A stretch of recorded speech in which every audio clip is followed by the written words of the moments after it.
Sveiki. Šis instruktažas skirtas civiliams, gaunantiems leidimą savigynai skirtam ginklui. Išklausykite teoriją ir išlaikykite testą pas ginklų instruktorius. Įvadas. Ginklas. Rimtas įrankis ir didelė atsakomybė. Saugumas, įstatymų laikymasis ir atsakingas elgesys turi būti prioritetas.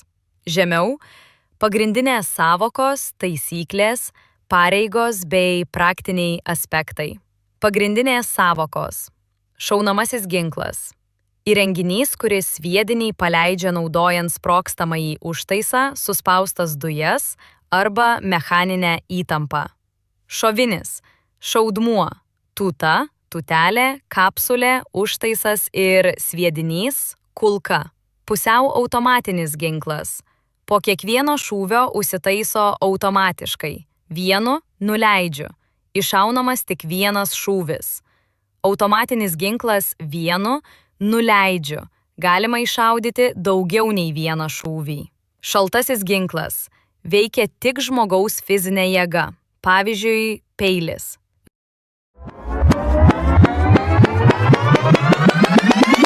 Gabenimas ir saugojimas. Ginklas turi būti gabentas neužtaisytas. Ginklas turi būti sudėtas į dėklą arba bagažinę. Dėtuvė turi būti išimta. Šaudmenys, šoviniai, turi būti laikomi atskirai nuo ginklo. Šovinių negalima palikti vamzdyje ar būgnelyje. Tikslas – užtikrinti, kad ginklą būtų neįmanoma panaudoti nedelsiant. Kas negali turėti įsigyti ginklą? Asmenys, kuriems teismo administraciniai duomenys rodo nešvarę bylą, padarytą nusikalstama veika, arba kuriems anksčiau atimta leidimo teisė dėl ginklo praradimo neteisėto naudojimo. Asmenys be reikiamų dokumentų arba pateikia klaidinančius duomenis.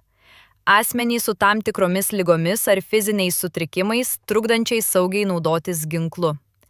Asmenys, kuriems šiuo metu laikinai ar visam laikui uždrausta turėti ginklą. Nešiotojo savininko pareigos. Nešiokite trumpuosius šaunamuosius ginklus taip, kad kiti jų nematytų. Viešas demonstravimas draudžiamas. Matomoje vietoje ginklą gali nešioti tik uniformuoti pareigūnai arba tie, kuriems tai reikalinga profesiniai veiklai.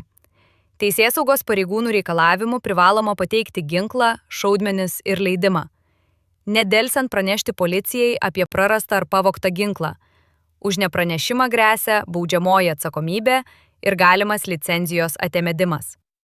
Ginklą perduoti kitam asmeniui laikinai naudoti yra draudžiama. Fiziniam asmeniui negalima perduoti pirmos klasės šaunamojo ginklo ir šaudmenų kitam asmeniui laikinai. Naudojimo sąlygos ir elgesys konfliktinėje situacijoje. Ginklą galima panaudoti tik esant realiam ir neatidėliotinam pavojui gyvybei ar sveikatai jums ar kitiems.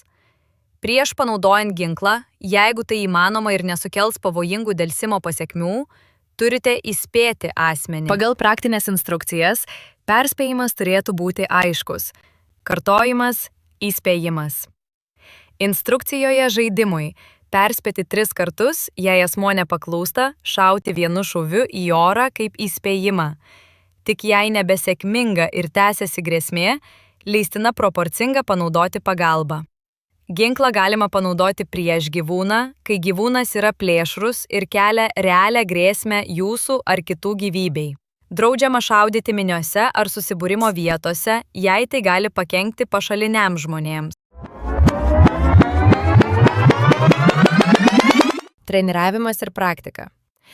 Šaudyti iš savigynos ginklo galima tik tose vietose, kurios tam skirtos – šaudyklose, 3 šaudymo stenduose. Draudžiama naudotis ginklu neblaiviam asmeniui. Negalima perduoti gabenti ginklo asmeniui esančiam apsvaigęs nuo alkoholio, pavyzdžiui, 0,4 promilės ir daugiau.